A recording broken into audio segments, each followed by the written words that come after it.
galdera potolo xamar, erantzuna luze izango da, zagik potolo baino. Bueno, naiz hasiko definitzen motivazioa. Motivazioa, bueno, bai, txepetxekin ikasi genuen eta askotan erabiltzen dugu. Nik uste motivazioa aurreko mainguruan baten batek esan du. Bueno, galdera hori hurrengo maingurukoak erantzungo dute. Bueno, nik alderantz ezingo edo, motivazioa zer dan, igual unibertsitateko aurretik pasadien horiek erantzun bar zuten, ez? Bueno, asko hitz egiten dugu, motivazioa, ikasle motivazio bilatu behar dugu, guraso motivazio bilatu behar dugu. Guk ere, gurean, Urtsintxa Aisialdi Eskolan, lankide batek, hezkuntza gaietan aritzen ez den lankide batek esaten duen bezala, gu txepetxianok omen geha eta guk motivazioa gora bera, baina duela urte batzuk, 5 urte edo pixkat, hausnarketa, barne hausnarketa ingenun honen inguruan, ez? Motivazioa, errez esaten du motivazioa eta motibatu behar ditugula aurrak. Askotan erabiltzen dugu, ez? Jolasen bitartez, motivazio bilatu behar dugu, ekintza ludikoen bitartez, baina, bueno, zer dan baino guria jolazitzeuguna zan nola, ez? Ze tresna, ze estrategiak erabili behar ditugu nortarako. Bueno, guk barne hausnarketa txiki bat genuen gaiaren inguruan, eta, bueno, erabili genuen batez ere Zoltan Dorneik, abek euskaratuta daukan liburu bat, motivazio estrategiak bigarren hizkuntza ikasketarako. Eta, bueno, bere hortan liburua gure esparrurako behintzat, asko aisialdian eta aritzen geha, hizkuntza ez formala batez ere landu nahi duguna. Gure esparrurako beak esandako gauza guztiak ez dute balio, baina bai irutu zitzaigun eskema nahiko garbia zuen eta nahiko baliagarria, eta orduan, bueno, nolabait lanketa bat genuen, beak aipatutako motivazio estrategia horiek gurera ekartzeko. Motivazio estrategia gainera, eta hori gustatu zitzaigun, gauza asko oso zehatzak ziren. Eta, bueno, guk lanketa hori eginda, nolabait 8 motivazio estrategia orokor edo zerrendatu genitun, 3 multzotan sartuta, atzo banatutako karpetan hor badauzkazue, motivazio estrategiak erabileran ditzeko. Bueno, hori da pixka laburpena guk egin genuen lanketarena. Hortan, 3 multzotan sailkatua daude estrategia horiek, eta guke alde horretatik, bueno, 3 multzo horiek erabiltzen ditugu motivazio estrategiak horiek aipatzeko garaian. Lehenengoa da ez zitzaien portare egokiak. Bueno, igual, hasi horretik, zitzaia erabiltzen dugu guk, bueno, kasu honetan, zuek eskola barruan aritzen zeate, irakasle zeate, baina, bueno, guk estrategiak hau lantzeko garaian, zuengan, irakasleengan pentsatu genuen, baina batez ere aisialdiko ez zitzaiengan pentsatu genuen, bueno, batez ere guk, batez ere agian gaur egun ezain beste, baina, bueno, guk aisialdiko ez zitzaiek formatzen ditugulako, eta aisialdiko ez zitzaiekin eskuartze programak antolatzen ditugulako. Orduan, bueno, motivazio estrategia lehenengo multzoa edo ez zitzaien portare egokiak. Hor, badauzkazue 3 azpi talde edo, lehenengoa gogo bizitasuna, gero adibidea jarriko ditut, lehenengoa zitzaiaren gogo bizitasuna, harreman onak aurre eta gazteekin, eta 3. harreman onak gurasoekin. Noiz baita hau ikastaroa honen inguruan ikastaro eman dudanean, hasiera batean bai jasotzen dudan inpresioa da, bueno, bai, esaten dituzun estrategia horiek oso evidenteak dira, ez? Motibatzeko, zuk ikasle bat motibatzeko, lehenengoa zuk motibatu egon behar dezu. Gogo bizitasuna edo hori eduki behar dezu.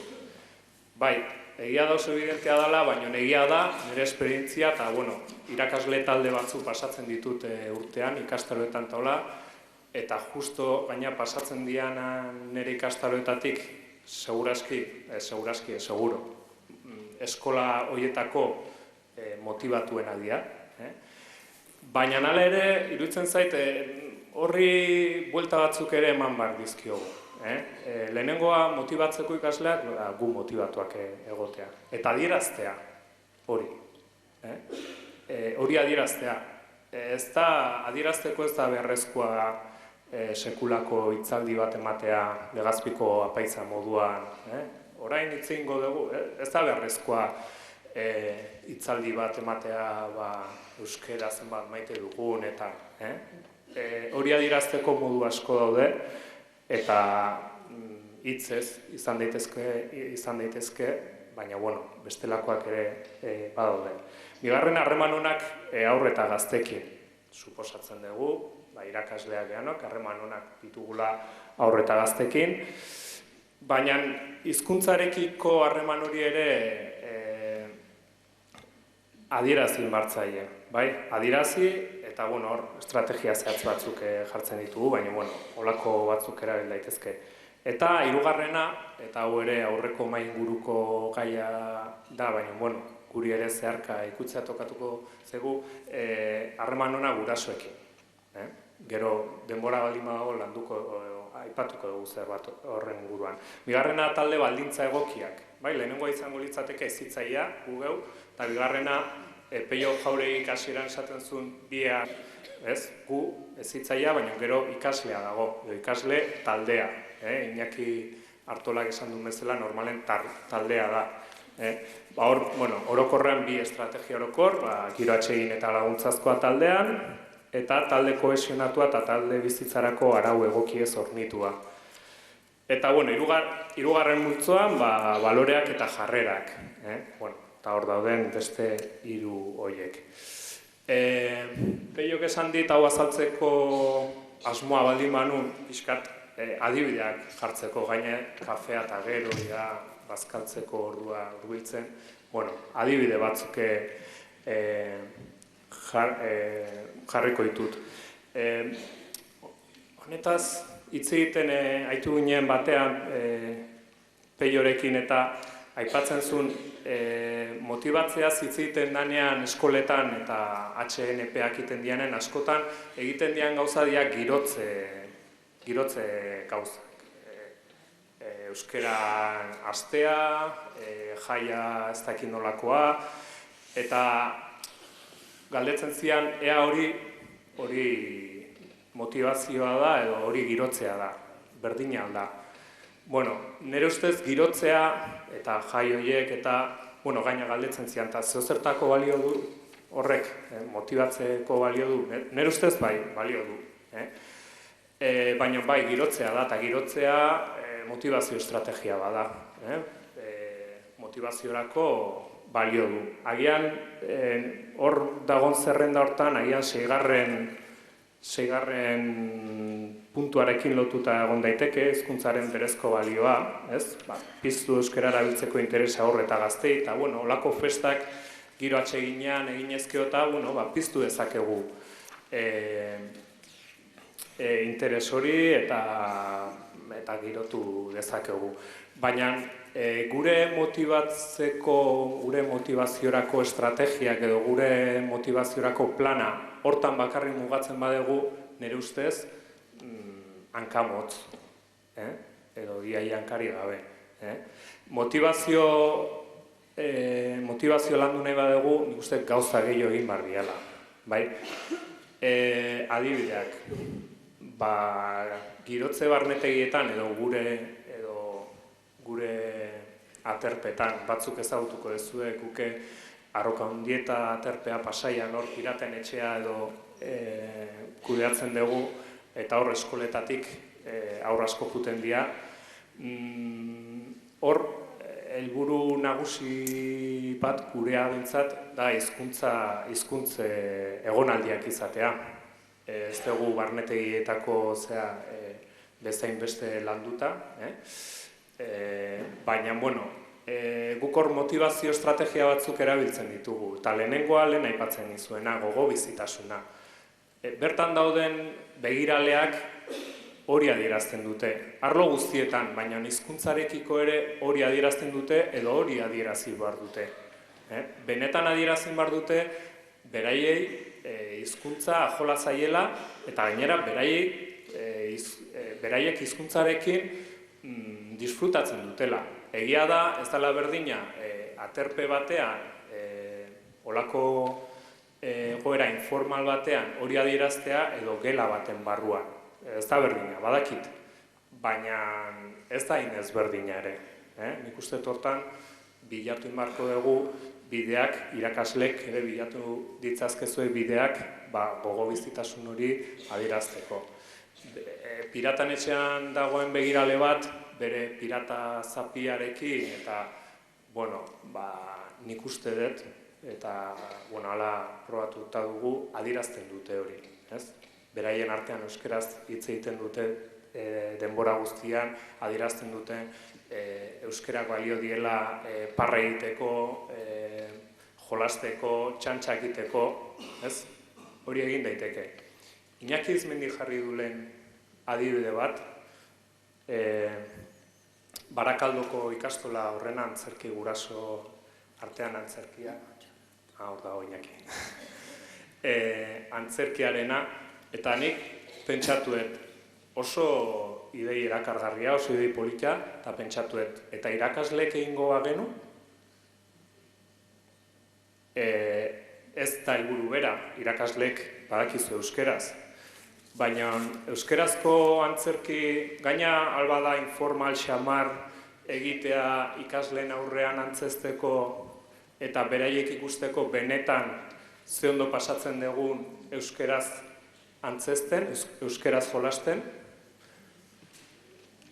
adibide bat izan daiteke. Gero esango diazue, astakeria esan dudan edo esango diazue. Edo orain, esan dut. Ez dakit pasa daiteke mikrofonak edo, Dena den, internetek aukera asko ematen du, hain zaila ez da izango motibatzea. 1001 modu omendare. Zake bakarren bat, balioko dugu. Karagarrizko pagotxa dago hortizear liburuetan. Eta hau noski, hau ere badau, zalantza bauta dago zuen nola motibatu, liburu bate badago horretaz. Hau ikusi genuen txepetxekin, eta hau ere atera da jardunaldi hauetan, behin eta berriz, hemen dugu Einstein, eta esenpula ematea ez da bestengan eragiteko modu garrantzitsuena, baizik eta modu bakarra. Nik uste, hemen behin eta berriz azaldu zegoen ideia. Motivazioari buruz izugarrizko bibliografia dago, zia sartuko, hau utziko dugu eskolara ikusten dugunean. Jaime, hitzako beste galdera bat, beste puntu bat, bale? Badakit, horra aipatu dulen Jaime eta hauek formazioaz gain ikerketan ere ari dira. Ikertzen ari dira, eta orduan ikertzen ari dira zein faktorek eragiten dute hizkuntzaren erabilera. Ikerketa hori amaitu gabe dago, prozesuan dago, badakit txosten bat argitaratu duzen utela 2008ko martxoan, baina oraindik gauzatzen ari zarete. Pistaren bat, ideiaren bat ematerik? Bai, ikerketa hori, guk lankidetzan ari gea soziolinguistika klusterraren ikerketa bada, eta, lankidetzan ari gea soziolinguistika klusterrak, topaguneak eta urtsintxa. 2008an abiatu zen ikerketa zen, pixkat lan munduan antzeko faktore zerrenda bat egintzan, lan munduan ea ze faktorek eragiten duten enpresa batean euskeraz egitea edo gutxiago gehiago. Eta, guri interesatzen zitzaigun batez ere gazteen gaia askotan aipatzen den kontua dalako. Esan barrun azkeneko urtetan, baina ja azkeneko urtek ja urte mordo batzuk badia.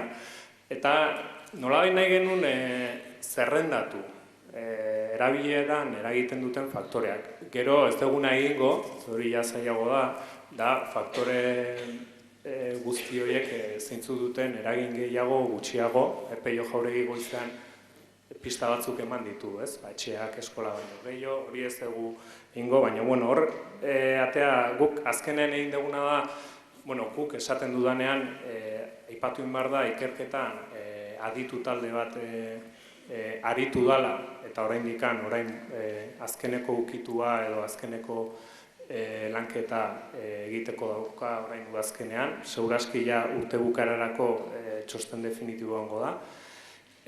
Aditu talde hori egoteaz gain, egin duguna da, aditu,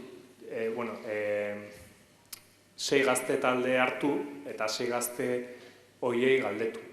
Zuen ustez, hizkuntzan euskeran erabilera ze faktorek eragiten duten.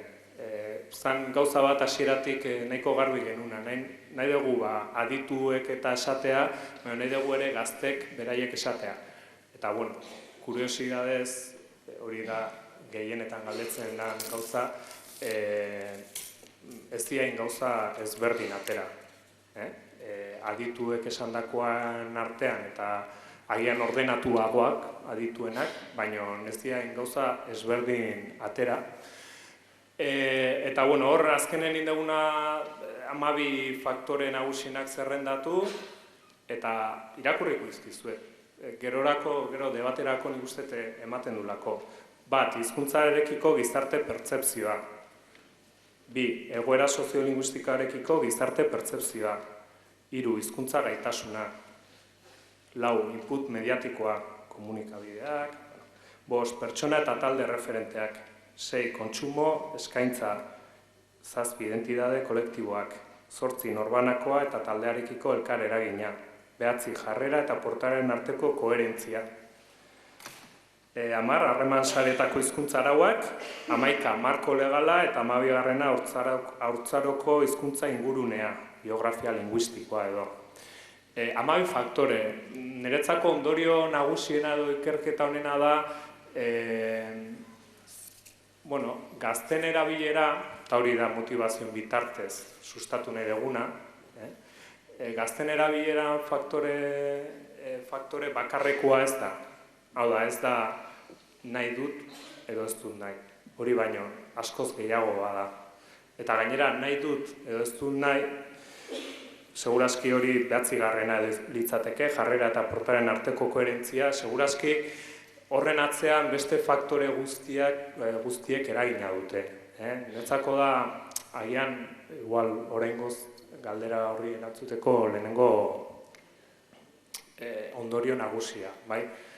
Gazten erabileran, gazten edo aurren erabileran eragiten duen faktore, nik ausartzen naiz esatean, nagusiena ez da koherentzia edo nahi izatea.